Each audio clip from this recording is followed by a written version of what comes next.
दोस्तों, जेपीएससी के 3 सदस्य अजीता भट्टाचार्य, डॉक्टर अनिमा हांसदा और डॉक्टर जमाल अहमद ने पिछले दिनों इस्तीफा दे दिया। अब ये अनीता भट्टाचार्य हैं कौन? ये झारखंड सरकार के प्रवक्ता और सक्रिय नेता सुप्रियो भट्टाचार्य के पत्नी हैं। और सोचिए कि सीबीआई जांच क्यों नहीं हो रही है, सरकार सीबीआई जांच क्यों नहीं करवा रही है? क्या अगर इन लोग दोषी हैं तो इन लोगों पर कार्रवाई नहीं होनी चाहिए? यानी सरकार इन लोगों को बचाने की कोशिश कर रही है। हेमंत सरकार चाहती है कि इन लोग बचे, और सरकार ने एक नई चाल चली है झारखंड के छात्रों के। झारखंड के छात्र इतने डिसिप्लिन थे, इसने अच्छे तरीके से आंदोलन कर रहे हैं कि इनको कभी भी मौका नहीं मिला कि कोई भी प्रशासनिक कार्य करें, कोई पुलिसिया कार्य करें। चाह के भी ये नहीं कर सकते हैं, इसलिए इन्होंने नई चाल चली है। अभी सरकार ने कहा है कि हम पहले ईमेल के जरिए से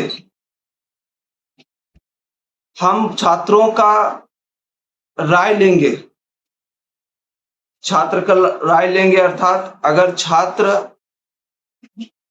जो छात्र पास हो गए हैं, जो जिनको सीटें मिल गई है, वो इसमें क्या राय देंगे।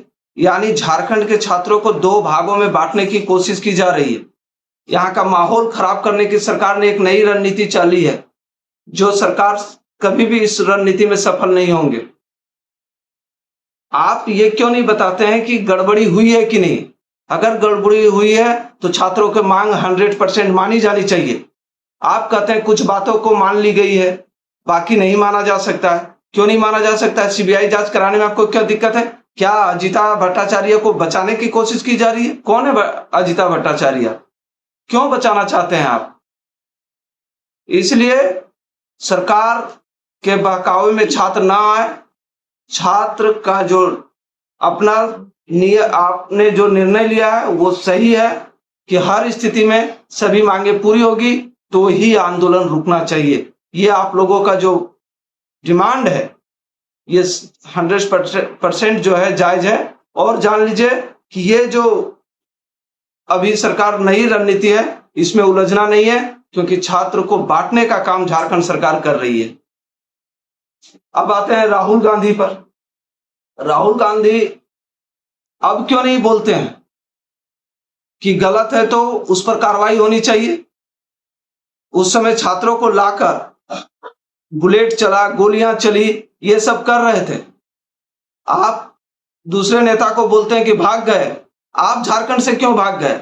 आपके समर्थन से झारखंड में सरकार चल रही है, क्यों नहीं बोल रहे हैं आप? क्यों नहीं बोल रहे हैं आप? बोलिए कि जांच होनी चाहिए और निष्पक्ष होनी चाहिए। राहुल गांधी मौन लगा के, प्रियंका गांधी मौन लगा के बैठी हुई है। उस समय संसद में उन लोग बड़े बड़े बैनर लेके खड़े हो जाते हैं। जहां पर आपकी सरकार है, जहां गलतियां स्पष्ट है, वहां पर जांच कराने से डर लगता है। आप किनको बचाना चाहते हैं? अजीता भट्टाचार्य को आप बचाना चाहते हैं? कौन है ये भाई? अगर इन्होंने गलती की है तो अगर जांच होगी तो पता चलेगा, सिर्फ इस्तीफा से पता नहीं चलेगा। इस तरह एक दूसरे को आप बनाएंगे, वो भी कुछ दिन गड़बड़ी करेगा, फिर आप तीसरे को इस्तीफा देकर बनाएंगे। इससे स्पष्ट है जब तक दोषी को पर कार्रवाई नहीं होगी तब तक समस्या का समाधान नहीं हो सकता है। ये आप जानते हैं, लेकिन आप बचाने की कोशिश कर रहे हैं, जो कि गलत है। यहाँ झारखंड सरकार में राहुल गांधी और प्रियंका गांधी नहीं देख पा रही है कि यहाँ झारखंड में छात्रों के बीच विवाद खड़ा करने की उनके बहुमत से बनी सरकार ने पूरी तैयारी कर ली है, क्योंकि जो व्यवस्था वो ला रहे हैं उससे छात्रों के बीच में मतभेद खड़ा होगा। इस पर राहुल गांधी नहीं बोल रहे। आंदोलन को कमजोर करने और आंदोलन में उग्रता लाने की पूरी व्यवस्था यहाँ की सरकार कर रही है। ये छात्रों को सैल्यूट करनी चाहिए कि राजनीति को समझते हुए, संयम को रखते हुए इन्होंने आंदोलन को आगे लेके जा रहे हैं। इस पर राहुल गांधी चुप्पी साधे हुए हैं। जो घेराव की घोषणा की गई है उसको कमजोर करने की सरकार की यह रणनीति है कि सभी छात्रों से राय लिया जाए। जो छात्र निकल गए, वो सिलेक्ट हो गए, वो क्या राय देंगे? स्वाभाविक है, नेचुरल है, विरोधाभास पैदा होगा। जो इन्होंने जानबूझकर यहाँ की सरकार ने ये रणनीति तैयार किया है। छात्र संयम रखें और अपने जो मांगे हैं उसको पूरा करें।